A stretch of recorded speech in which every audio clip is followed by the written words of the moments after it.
السلام علیکم ورحمۃ اللہ وبرکاتہ اعوذ باللہ من الشیطان الرجیم بسم اللہ الرحمن الرحیم۔ سورہ مریم کا آغاز ہوتا ہے جس کی آیات 98 ہیں اور رکوع جس کے 6 ہیں، اور نزول کے اعتبار سے اس کا 44 نمبر ہے اور قرآن کے اندر اس کا 19واں نمبر ہے۔ جیسا کہ مکی سورہ ہے اور مکی سورہ کو ہم لوگوں نے دیکھا کہ زیادہ تر مکی سورہ کا آغاز حروف مقطعات سے ہی ہوتا ہے، تو اللہ تعالیٰ نے اس سورہ کا آغاز بھی حروف مقطعات سے کیا۔ اس کی اہمیت بہت زیادہ ہے، اور حروف مقطعات کی تشریح اور تعویل اللہ تعالیٰ ہی بہتر جانتا ہے۔ ڈیفینیٹلی ان کے معنی کوئی بہت وسیع ہیں جن کے معنی اللہ تعالیٰ نے ہم لوگوں کو نہیں بتائے، اور ان کے پیچھے حکمتیں کیا ہیں اس کے بارے میں بھی ہم نہیں جانتے۔ آغاز ہوتا ہے بسم اللہ الرحمن الرحیم، کاف ہا یا عین صاد۔ ذکر ذکر رحمت ربک عبدہ زکریا۔ اللہ تعالیٰ ارشاد فرماتے ہیں یہ ہے تیرے پروردگار کی اس مہربانی کا ذکر جو اس نے اپنے بندے زکریا علیہ السلام پر کی تھی۔ اللہ تعالیٰ نے جو حضرت زکریا علیہ السلام پر مہربانی کی اس کا ذکر اللہ تعالیٰ شروع میں ہی کرتے ہیں، آغاز کرتے ہیں اس سورہ کا، کہ وہ اللہ تعالیٰ نے اس کے بارے میں ذکر کرتے ہوئے اللہ تعالیٰ نے ارشاد کیا فرمایا کہ ارشاد باری تعالیٰ ہوتا ہے کہ حضرت اللہ تعالیٰ نے حضرت زکریا علیہ السلام جو کہ انبیاء بنی اسرائیل میں سے ہیں، یہ اللہ تعالیٰ نے ان کے اوپر جو خاص رحمت کی وہ یہ ہے کہ اب وہ تھے کون؟ حضرت زکریا علیہ السلام وہ پیشہ کے اعتبار سے بڑے ہی تھے، اور یہی ان کا پیشہ تھا اور وہی ان کا ذریعہ آمدن بھی تھا۔ آج اگر ہم مسلمان دیکھیں تو ہم مسلمانوں نے اپنے آپ کو ان پیشوں کے حساب سے اپنی نسلیں بنا لیا۔ یہ سب پیشے ہیں، جیسے کوئی کسی کو ہم کہتے ہیں جی وہ حجم ہے، کوئی کہتے ہیں جی وہ مچھیرا ہے، تو مچھیروں کی ایک قوم انہوں نے بنا دی۔ جس طرح سے سندھ میں ایک قوم ہے میرانی، وہ جو مچھلیاں پکڑنے والے ہوتے ہیں تو ان کی ایک قوم بنا دی۔ اس کے بعد اسی طرح سے کوئی حجم ہے تو اس کی بنا دی، اگر کوئی موچی ہے تو اس کی قوم بنا دی۔ تو یہ قومیں نہیں ہیں، اگر یہ قومیں ہوتی تو ہمارے انبیاء کرام نے بھی بہت سارے پیشے اپنائے، اور انبیاء کرام نے اپنے بال اور یہ سارا کچھ اپنی خود کیا کرتے تھے۔ ٹھیک ہے، یہ تو اب ایک فیشن اور ٹرینڈ چل پڑا ہے کہ حجم کے پاس ہی جائیں گے تو بال بنوائیں گے، ادروائز پہلے ایسا نہیں تھا۔ اپنے بال وہ سارے کے سارے خود ہی بنایا کرتے تھے، خود ہی کاٹ لیا کرتے تھے۔ اب ایک ماڈرنسی جیسے جیسے ماڈرسٹی آتی جا رہی ہے تو اب پالرز کا نام آ گیا ہے، اور وہ ایک اسپیسیفک انہوں نے جگہیں مقرر کر دی ہیں، لیکن جبکہ پہلے ایسا ہرگز نہیں تھا۔ ہر کوئی اپنے اپنے یہ سارے کام خود کیا کرتا تھا، چاہے وہ موچی کے کام ہو، اپنے جوتوں کی مرمت ہو، یا بال بنانے ہو، یہ سارے معاملات۔ تو حضرت زکریا علیہ السلام پیشے کے اعتبار سے وہ ان کا پیشہ کیا تھا؟ بڑا ہی تھا۔ اسی طرح سے اللہ تعالیٰ نے کچھ انبیاء کرام جو ہیں وہ جیسے زرعی بنایا کرتے تھے، نبی جو ہے اللہ تعالیٰ نے ان کو لوہے کا کام بھی اللہ تعالیٰ نے ان کو دیا، ان کے ہاتھ میں آ کے لوہا جو ہے وہ مولڈ ہو جاتا تھا، نرم ہو جاتا تھا بالکل۔ تو یہ ہم ان کو قطن، اور ہم لوگوں نے آج لوہار کو بھی قوم بنا لیا۔ اللہ تعالیٰ نے اس سورہ کا آغاز ہی زکریا علیہ السلام کے بارے میں بات کرتے ہوئے فرمایا کہ حضرت زکریا علیہ السلام کے بارے میں کہ یہ ہے تیرے پروردگار کی اس مہربانی کا ذکر جو اس نے اپنے بندے زکریا علیہ السلام پر کی تھی۔ وہ مہربانی کیا تھی کہ جب انہوں نے اللہ تعالیٰ سے دعا کی، اذ نادى ربه نداء خفیا، جب انہوں نے چپکے چپکے سے دعا کی۔ ہم جب دعائیں کرتے ہیں، جب دعائیں کرتے ہیں یا دعائیں کرتے ہیں، کچھ بھی کرتے ہیں تو اونچا اونچا کہہ کر کرتے ہیں، اور کہتے ہیں کہ اللہ ہماری باتیں کیوں نہیں سنتا۔ کچھ باتیں اپنے رب کے ساتھ خفیہ بھی ہوتی ہیں، کچھ ملاقاتیں اپنے رب کے ساتھ خفیہ بھی ہوتی ہیں۔ تو ہم اپنے رب کے سامنے جب ہم نمازیں پڑھتے ہیں یا اللہ کے سامنے سر بسجود ہوتے ہیں اور سب کے سامنے دکھا دکھا کر ہوتے ہیں، جب سب کو اس کا علم ہوتا ہے تو وہ پھر خفیہ پن نہ رہا۔ تو یہ حضرت زکریا علیہ السلام نے اپنے رب سے خفیہ چپکے چپکے سے دعائیں کی، اور جو چپکے چپکے سے اپنے رب کے ساتھ ایک جو دعاؤں کا تعلق ہوتا ہے وہ رب ہی بہتر جانتا ہے، اور پھر رب اس کی بدولت سے بہت کچھ عطا کرتا ہے۔ قالا، فرمایا، انہوں نے کیا فرمایا؟ رب انی وہن العظم منی واشتعل الرأس شیبا ولم اکم بدعائک رب شقیا۔ انہوں نے کیا فرمایا کہ اے میرے پروردگار، میری ہڈیاں کمزور ہو گئی ہیں اور سر بڑھاپے کی وجہ سے بھڑک اٹھا ہے۔ جب انسان بوڑھا ہو جاتا ہے تو ہڈیاں کمزور ہو جاتی ہیں، اور یہی وہاں یہاں پر بھی وہ یہی ذکر کیا گیا کہ یہ اب وہ بڑھاپے کی حالت میں ہے، حالانکہ وہ بڑھاپے کی حالت میں ہیں، اس کے باوجود ان کے دل میں ایک خواہش تھی کہ ان کی اولاد نہیں تھی، ٹھیک ہے، لیکن وہ اولاد اس لیے نہیں مانگ رہے تھے کہ وہ اولاد ان کی مدد کرے گی یا اولاد ان کی دیکھ بھال کرے گی، وہ بوڑھے ہو جائیں گے ان کو سنبھالے گی، وہ اللہ تعالیٰ سے اولاد اس لیے مانگ رہے تھے تاکہ وہ ان کی دین پھیلانے میں مدد کر سکیں۔ اب دیکھیے یہاں سے اندازہ لگائیے کہ حضرت زکریا علیہ السلام کتنے عمر رسیدہ تھے کہ اس عمر میں اللہ تعالیٰ نے ان کو اولاد عطا کی، اور پھر ان بنی اسرائیل بدبختوں نے حضرت زکریا علیہ السلام کا قتل کر دیا، ان کو شہید کر دیا۔ ان بدبختوں نے حضرت زکریا علیہ السلام جو اتنے عمر رسیدہ تھے، وہ ان کا کیا بگاڑ رہے تھے؟ جو اتنے مخلص، جنہوں نے ساری زندگی دین کی خدمت کی، اور ان لوگوں کے سامنے تھا سب کچھ جو کچھ بھی تھا۔ اب ان کی اپنی اولاد نہیں تھی، لیکن اللہ تعالیٰ نے ان کے ذمے اس وقت کا حضرت مریم علیہ السلام کی کفالت کر رکھی تھی۔ انہوں نے کہا، اپنی عاجزی بیان کی کہ اللہ کہ اس وقت میری ہڈیاں کمزور ہو گئی ہیں، میں بوڑھا ہو گیا ہوں، اور میرا سر بڑھاپے کی وجہ سے کھول رہا ہے۔ یعنی جب انسان بڑھاپے میں آتا ہے تو اس کا اسٹیمنا برداشت کرنے کا کم ہو جاتا ہے، باتیں جلدی انسان ہائپر ہونا شروع ہو جاتا ہے۔ ہم سمجھتے ہیں کہ جوانی ہے تو جوانی کا غصہ زیادہ ہے، اور لیکن یہ نہیں سمجھتے کہ کیا بڑھاپے میں بھی چڑچڑاپن آ جاتا ہے انسان کے اندر۔ ہم ہر چیز کو جوانی سے منسوب کرتے ہیں کہ جوانی ہے تو گناہ بھی ہوگا، جوانی ہے تو غصہ بھی آئے گا، جوان خون کھولتا بھی زیادہ ہے۔ تو یہ بلڈ پریشر کے پیشنٹس، اور یہ ہائی بلڈ پریشر کے، ہائپر ٹینشن کے، یہ جو ڈائبٹی کے پیشنٹس ہوتے ہیں، یہ سارے بڑھاپے میں جا کر کیوں ہوتے ہیں؟ جوانی میں اتنا غصہ کرتے ہیں سب کچھ، اور پھر وہ جوانی میں غصہ کرنے کے باوجود بھی اتنے ہائپر ٹینشن کے پیشنٹس کیوں نہیں بنتے یہ سب کے سب؟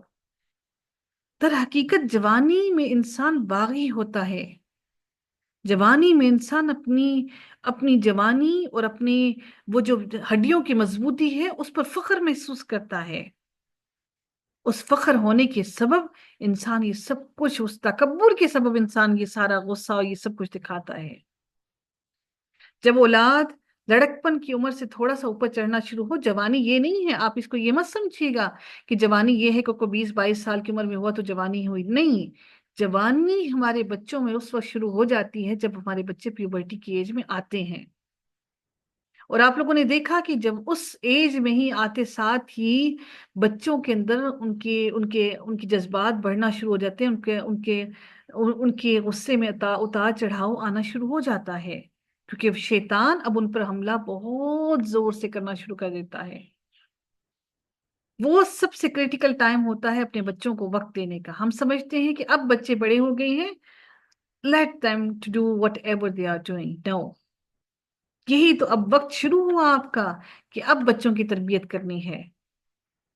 جس دن آپ نے بچے کو پیدا کیا اس دن سے آپ لوگوں کی رسپانسبلٹیز بڑھنا شروع ہو گئیں۔ اب یہ جب تک ہماری آنکھیں بند ہوتی ہیں دنیا سے، اس وقت تک اپنے آپ کو ایک وہ 24 آورز کی جاب کے لیے تیار رکھیے۔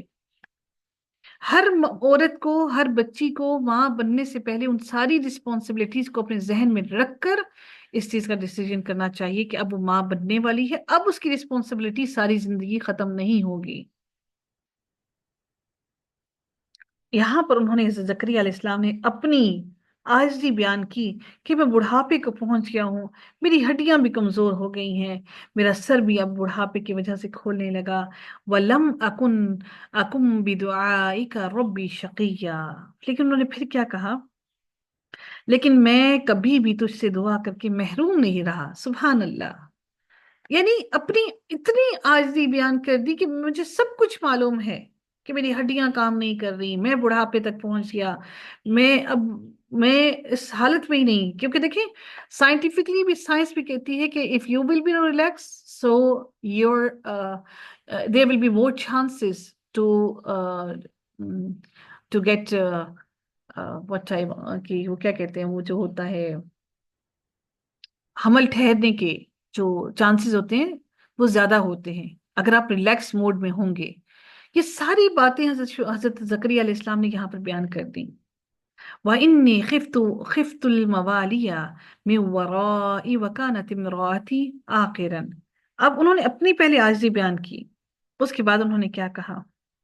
انہوں نے کہا کہ مجھے اپنے مرنے کے بعد اپنی قرابت والوں کا ڈر ہے۔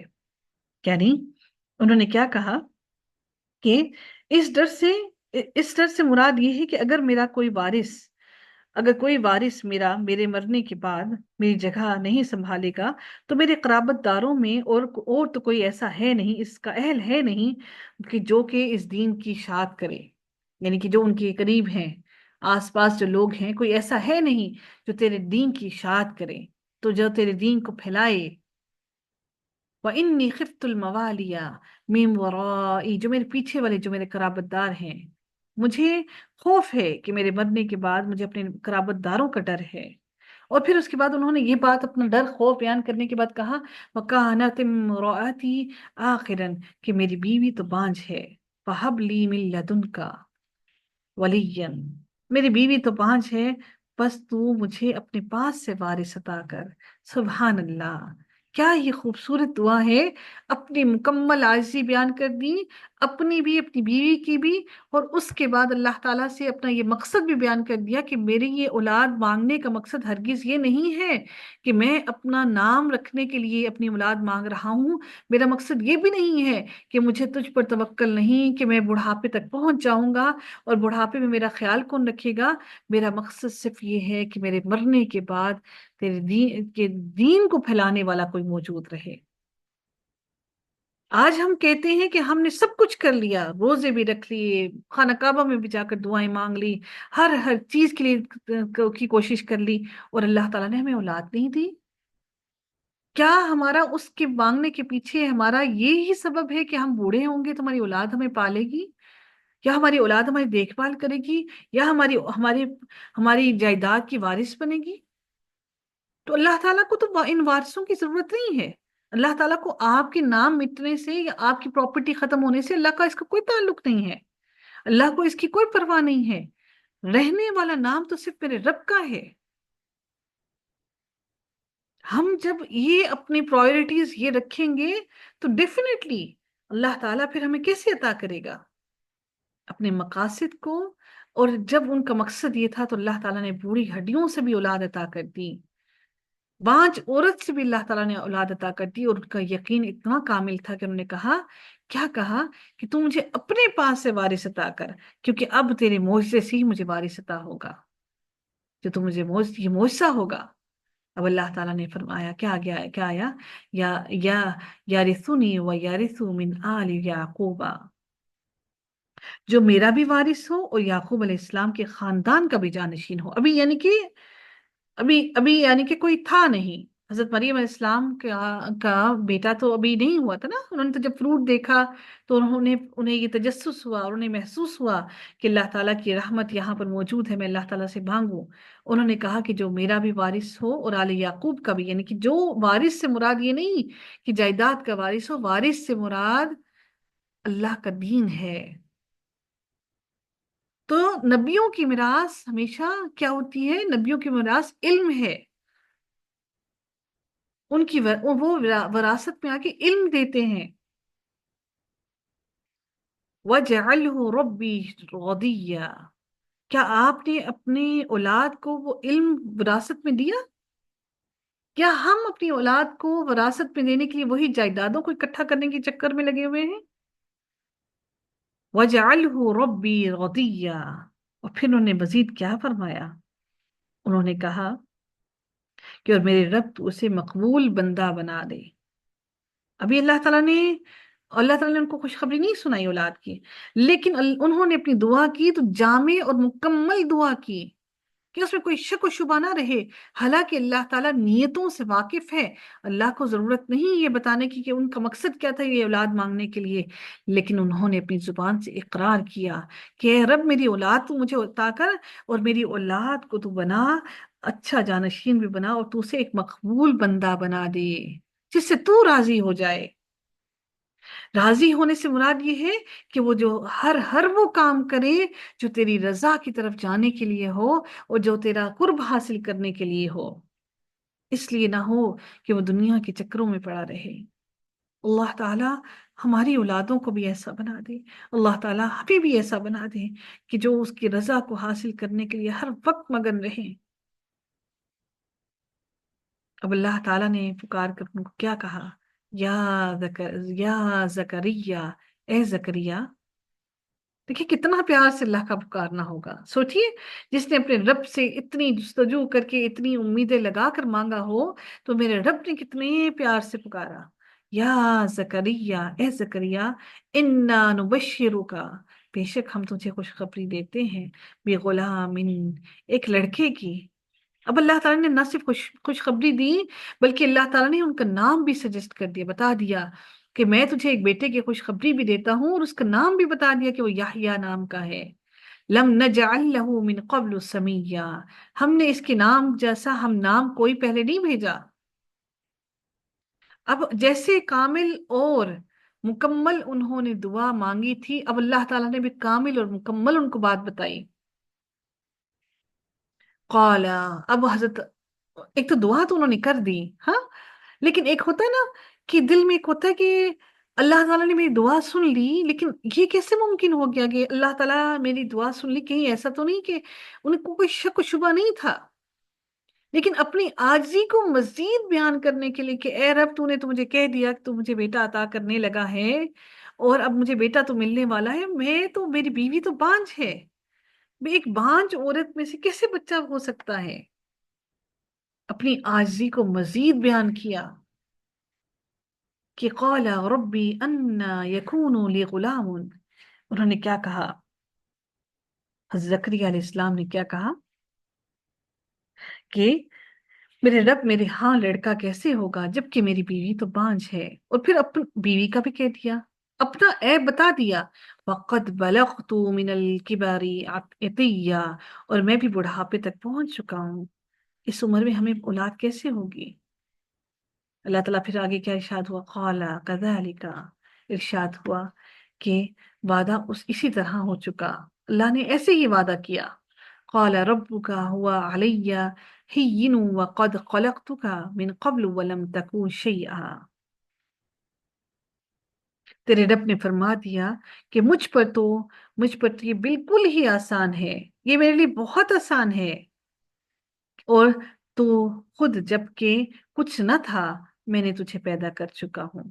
یعنی تو خود بھی دیکھ کہ تجھے کتنے سے نطفے سے میں نے پیدا کیا، تجھ ناچیز کو اگر میں اس نطفے سے اگر پیدا کیا، جس طرح سے ایک بے جان چیز سے میں نے تجھے انسان کو پیدا کیا، جس طرح سے میں نے تجھے پیدا کیا، اللہ تعالیٰ فرماتے ہیں کہ جس طرح سے میں نے تجھے پیدا کیا، ایسے میں اس کو بھی پیدا کر سکتا ہوں۔ اس کی بھی مثال ایسے ہی ہے کہ جس طرح سے اللہ تعالیٰ حضرت آدم علیہ السلام کو پیدا کر سکتے ہیں، اس طرح سے زکریا علیہ السلام کی ایک بانجھ عورت میں سے اور ایک بوڑھے مرد میں سے بھی اولاد عطا کر سکتے ہیں۔ یہ ایک معجزہ اور ایک کڑی تھی ایک اور حضرت مریم علیہ السلام کی اولاد کے لیے بھی، تاکہ لوگ اس معجزے کو دیکھ کر حضرت مریم علیہ السلام کے لیے جو آنے والا وقت ہے ان کے لیے زیادہ مسائل نہ بنائیں۔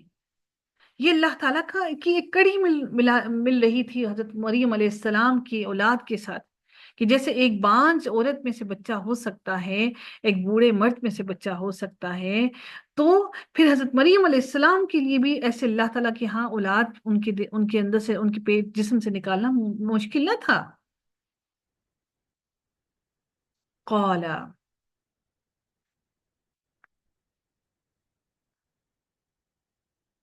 حضرت زکریا علیہ السلام کی اہلیہ کا نام جو آتا ہے روایات میں، وہ کچھ کہتے ہیں کہ ان کا نام عشاء، الف شین الف اور عین، عشاء بنت فاقود بن میل ہے، اور یہ حضرت حنہ یعنی کہ والدہ مریم کی بہن ہے۔ حضرت مریم علیہ السلام کی والدہ کا نام حضرت حنہ ہے، ہا نون اور ہے، حنہ، ٹھیک ہے؟ اور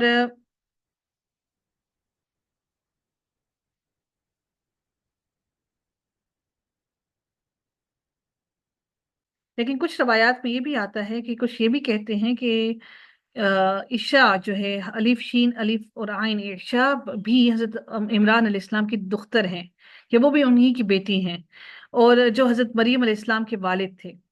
یوں حضرت یحییٰ علیہ السلام اور حضرت عیسیٰ علیہ السلام آپس میں خالہ زاد بھائی ہیں، ٹھیک ہے؟ تو بہرحال اس کے بارے میں مختلف روایات ہیں، اللہ تعالیٰ بہتر جانتا ہے کہ ان کا آپس میں تعلق بہرحال ان کا قریبی ہی تعلق تھا، جو بھی تعلق تھا، ٹھیک ہے۔ آگے دیکھتے ہیں جی، اللہ تعالیٰ اگلی آیت میں ارشاد فرماتے ہیں قال كذلك، اچھا یہ آیت ہوگی، اللہ تعالیٰ اگلی آیت میں ارشاد فرماتے ہیں قال رب اجعل لی آیة قال آیتک الا تکلم الناس ثلاث لیال سویا۔ اب جب یہ بات سارا معاملہ ہو گیا تو پھر کیا ہوا کہ قالا کہنے لگے، کون؟ حضرت زکریا علیہ السلام کہنے لگے رب اجعل، میرے پروردگار میرے لیے کوئی علامت مقرر کر دیں، لی آیتن، کوئی علامت، کوئی نشانی مقرر فرما دیجئے۔ قالا، پھر اللہ تعالیٰ نے فرمایا قالا آیتک، کہ آپ کے لیے نشانی کیا ہے؟ وہ نشانی یہ ہے کہ باوجود اس کے کہ آپ بول سکتے ہیں، بات چیت کر سکتے ہیں، لیکن آپ بالکل ٹھیک ٹھاک صحیح سلامت ہونے کے باوجود بھی آپ 3 راتوں تک کسی شخص سے بول نہ سکیں گے، کسی شخص سے 3 راتوں تک بات نہ کر سکیں گے، یعنی آپ مکمل طور پر ٹھیک ہونے کے باوجود بھی آپ کسی سے بات نہیں کر سکیں گے۔ راتوں سے مراد اس میں رات اس لیے کہا گیا کہ دن اور رات دونوں ملا کر پورا 24 آورس آ گئے، ٹھیک ہے، دن اور رات ہیں، اس کا مطلب یہ ہے، اور آپ کو کوئی تکلیف نہیں ہوگی، اس کے باوجود بھی آپ کسی سے بات نہیں کر سکیں گے۔ اللہ تعالیٰ کا یہ خاموشی ان پر طاری کرنا کیوں تھا؟ تاکہ وہ ان اوقات میں اللہ تعالیٰ کی مزید حمد و ثنا بیان کریں، اللہ تعالیٰ کی مزید دل سے اللہ تعالیٰ کی حمد و ثنا کرتے ہوئے اللہ تعالیٰ کی تمام نعمتوں کا شکر ادا کریں۔ تو یہ 3 راتوں تک اور دن اور رات ہونے کے باوجود بھی وہ کسی سے بات نہ کر سکے، بلکہ وہ مزید اللہ تعالیٰ کی حمد و ثنا بیان کرتے رہے۔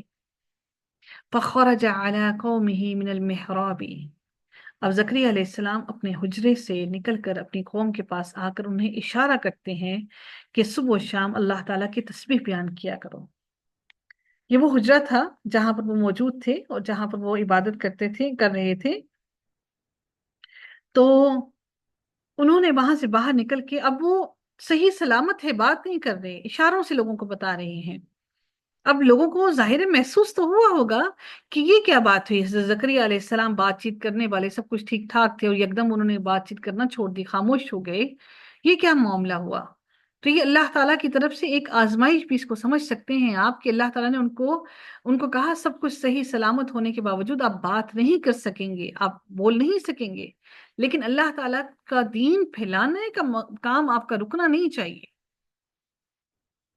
تو یاد رکھیے گا کہ اللہ تعالیٰ نے اپنے نبیوں کو بھیجا اگر دین پھیلانے کے لیے، اور نبیوں کو یہی پریشانی لاحق رہی کہ ہم اللہ تعالیٰ کا دین پھیلاتے رہیں، تو ہم مسلمانوں پر یہ فرض عائد ہے کہ ہم یہ دعوت کا کام کرتے رہیں، بار بار کرتے رہیں، بار بار بلاتے رہیں، ایک بار نہیں آئیں گے، 2 بار، 10 بار، 20 بار۔ دیکھیے میں آپ کو ایک چھوٹی سی مثال بیان کرنا چاہوں گی کہ جنید جمشید صاحب، اللہ تعالیٰ ان کی مغفرت فرمائے، اللہ تعالیٰ ان کی درجات کو بلند فرمائے، وہ کہتے ہیں کہ میرا ایک دوست تھا جو 10 سال تک مجھے مسلسل کو میسجز کرتا رہا، کالز کرتا رہا کہ یار ایک دفعہ آ جاؤ، ایک مرتبہ آ جاؤ، ایک مرتبہ میں سے چلو تو صحیح۔ اور کہتے ہیں جنید جمشید صاحب کہتے ہیں کہ میں نے آخر اس کا فون اٹھانا ہی چھوڑ دیا، میں نے اس سے بات کرنا ہی چھوڑ دی، 10 سال تک وہ بلاتا رہا آخر دوست، اور 10 سالوں کے بعد آخر جنید جمشید صاحب کو اللہ تعالیٰ نے جب پلٹایا تو وہ آپ بھی جانتے ہیں اور میں بھی جانتی ہوں کہ انہوں نے پھر کس طرح سے اس گندگی کو چھوڑ کر کس طرح سے دین کی طرف آئے، اور پھر وہ جب دین کی طرف آئے تو پھر انہوں نے کیا مثال قائم کی۔